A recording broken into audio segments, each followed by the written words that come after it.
¿Qué tal? ¿Cómo están? Muy buenas noches. Bienvenidos al Bote Pronto, el lunes 4 de octubre, el día que el mundo supo lo que era vivir sin WhatsApp. Ese día el mundo aprendió. Pero los que deben estar muy contentos, ¿verdad? Son los del Partido Acción Nacional, el segundo partido más grande de México. Lanzó una convocatoria para elegir a su nuevo dirigente. Nadie quiso competir con él, quién sabe por qué, nos lo va a explicar Ibabel. Entonces llegaron y dije, pues, ¿cómo le hacemos? Pues levanten aquí unos las manos. ¿Está bien que Marco Cortés siga? Sí, todos, sí, los poquitos que había. No había muchos gobernadores, ¿no? En fin, ¿cómo ves a nuestro segundo partido más grande de México? No que a los otros les haya ido bien en su convención del domingo, pero hablemos del PAN. El segundo, nadie quiso ser presidente, es muy malo ser presidente del PAN, nadie quiso, se quedó el mismo, poco agüitado eso. ¿Así está la oposición mexicana, iba a ver? Híjole, bueno, no es que nadie haya querido, sí había otros dos adversarios, pero parece ser que no reunieron los requisitos, así que estaba él solito y su alma, como tú bien dices. Y otros se bajaron, ¿no? Pancho Domínguez se bajó a la mitad, etcétera, etcétera. Sí. O sea, el caso es que fue un solo candidato y es más, ya ni siquiera se esperaron al 24 de octubre, que era cuando era formalmente la elección, sino que dijeron, oiga, nada más tenemos uno, qué necesidad de estar aquí esperando, ya estamos reunidos, votemos y ya tenemos candidato. Me parece muy triste y no estoy nada optimista, no solamente con relación al PAN, sino con relación al papel de la oposición y el propio sistema de partidos en México. O sea, veo un partido gobernante que es un partido poco institucionalizado, veo una oposición en el PAN que elige a un dirigente que cree que la hizo, él cree que consiguió en el 2021 la gran cosa, cuando en realidad le entregó en bandeja de plata al PRI unos cuantos escaños y que ahora no va a poder tampoco, me parece, como contener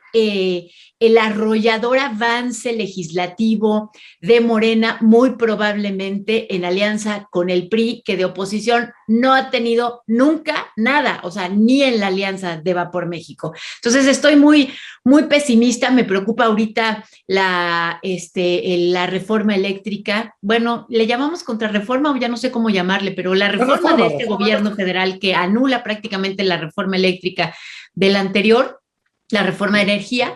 Y yo creo que sí van a conseguir los votos con el PRI, el PAN no le alcanza. Y tú lo dijiste, quiero terminar con esto, Carlos, tú lo dijiste, bueno, ¿y qué? Ahí a nadie le importa. Esto de que llega él y dice, tenemos muchas cartas, Marco Cortés me refiero, el nuevo dirigente, ex dirigente también del PAN, y dice, tenemos muchas cartas y nuestro partido está muy bien. No es cierto, el partido está súper dividido y en los estados más, él mismo está peleado con algunos gobernadores del PAN. Y hay muchos estados, por ejemplo en Puebla, en los que no están nada contentos con que él sea el dirigente. Entonces, pues sí, es un partido que va para atrás y que no encuentra además rumbo ideológico y que después trajo a Vox y que, bueno, en fin, estoy súper pesimista. Rafa, ¿qué fue? ¿Fue el poder? ¿Fueron 2 años en la presidencia lo que acabó este PAN? ¿Qué fue?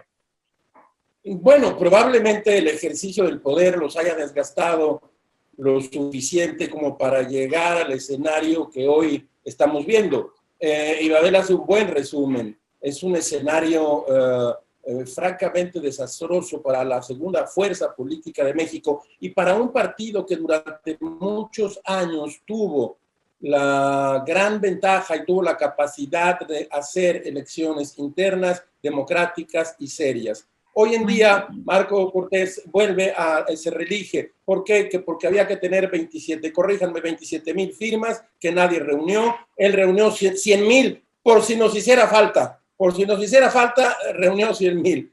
Entonces, esto nos da un partido Acción Nacional con poco compromiso democrático, con una reelección y una división, dice Ibabel, muy, muy fuerte dentro de su instituto político.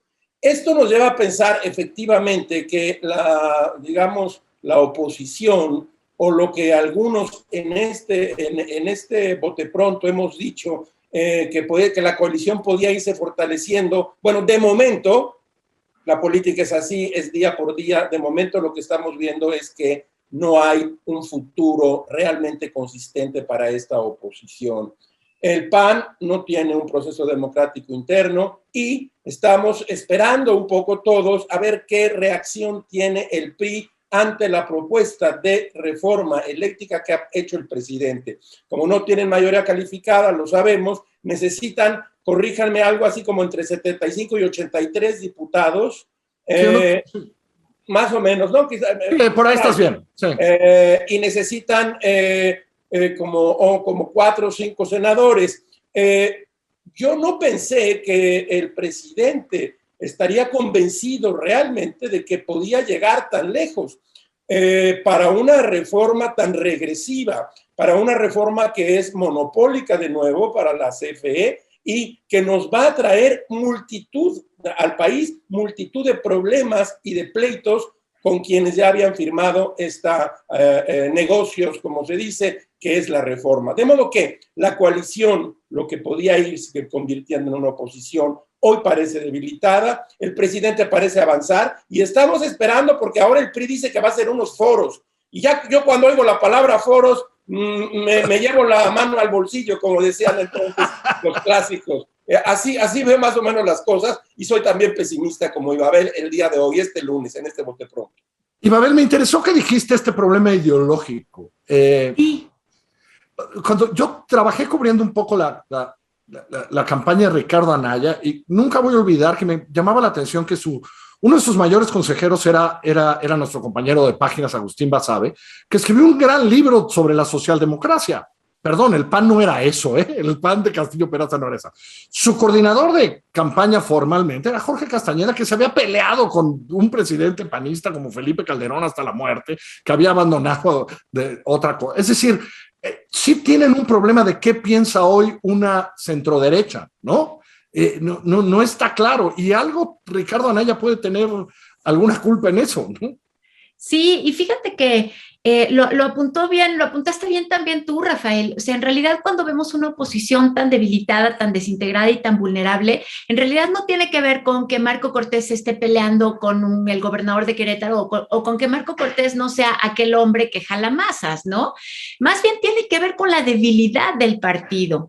Es este partido que ha perdido rumbo ideológico. Lo vemos muy claramente con lo que pasó cuando trajeron ahora hace poco a Vox. No están presentando una alternativa y encuentran como discursos atractivos en la extrema derecha de otros países, pero no solamente eso, o sea, no solamente vamos a ver quizá un error de un senador, si lo quieres ver así, no, veamos el propio discurso de Marco Cortés. O sea, lo que dice es, a ver, y aquellos que son críticos dentro del PAN, primero, o sea, cállense y únanse y después veremos qué pasó con toda esa voluntad democrática interna de ese partido que Soledad Loaesa definía muy bien como el único partido institucional que tenía México, con una vocación democrática y leal hacia esos principios.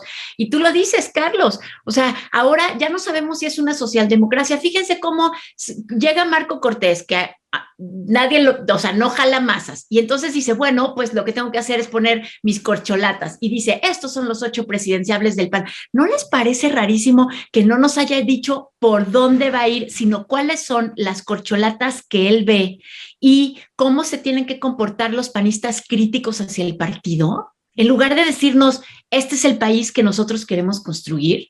Sí, porque hay una perdición ideológica, digamos, de causa, ¿no? De no se entiende cuál, ¿no, Rafa? Es absoluto, es decir, ¿para dónde? Un partido que tenía un rumbo muy claro y ante el cual muchos nos definíamos en contra, claramente, porque era de tal claridad su propuesta ideológica y política que a muchos nos parecía en aquel entonces inaceptable. Todo se fue moviendo y el ejercicio del poder, insisto, desgasta al más plantado. Fueron 12 años de desgaste político y Soledad Loaesa nos lo podría contar de pe a pa. Pero leí también, espero que no me regañen en la mañanera, a Enrique Krause y dice, hay que volver a Gómez Morín, es decir, a la claridad que tenía aquel hombre de la generación de 1915, que hay un momento histórico que es realmente notable cuando Gómez Morín va y le propone al nuestro gran memorialista Vasconcelos, le propone que hagan un partido, un frente, pero Vasconcelos se niega porque ya estaba en campaña y ahí se pierde una oportunidad. Luego él hace un partido con una gran consistencia, con una gran línea y un rumbo ideológico con el que fue, creo, creciendo y que fue perdiendo con el tiempo y con los años, hasta llegar a donde hemos llegado hoy, a una degradación política, ideológica de un gran partido político como Acción Nacional. El poder desgasta, el poder hace pedazos a cualquiera. Y eso es preocupante cuando es el segundo partido más grande de México, el que más votos ha obtenido en las 2 últimas elecciones, ¿no? Ese es el problema, ¿no, Ibabel? Que es este partido que se va descomponiendo, ¿no? Que sigue además en alianza contra natura, digo yo, con el PRD y con el PRI, bueno, aunque el PRI quién sabe qué haga, pero es un partido en el que yo creo que los militantes y los simpatizantes pueden confiar poco, porque ¿en qué van a confiar? Nada más en el asunto de la reforma eléctrica o la reforma de energía, ese es su único punto.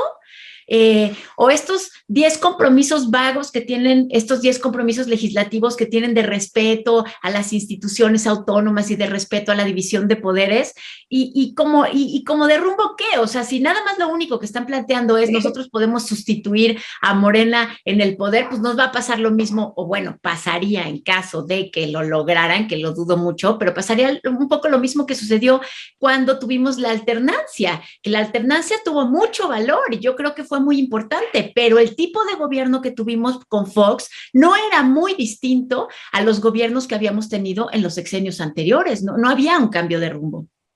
Hay algo interesante en lo que estás diciendo y yo quisiera agregarle lo siguiente, porque el panorama histórico que nos ha tocado vivir así nos lo ofrece.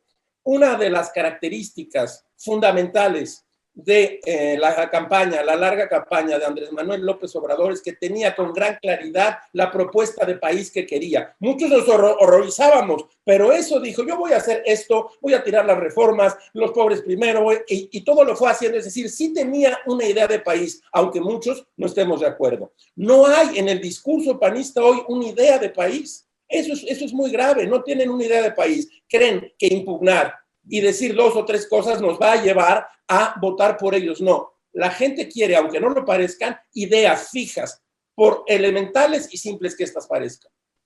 Me parece importantísimo lo que dices, es decir, porque el hoy presidente, creo que desde su libro de 2004 viene diciendo lo mismo, este es el país que hay que hacer, esto es lo que hay que hacer, y hoy lo que es extrañísimo en este nuevo blanquiazul es, ¿qué país quieren? Pero ya sabemos que hay corcholatas si quieren destapar. En fin, señor Pérez Gay, gracias Rafa, gracias Ibabel, gracias a todos ustedes, muy buenas noches, que les vaya muy bien. Nos vemos, adiós a todos, buen lunes.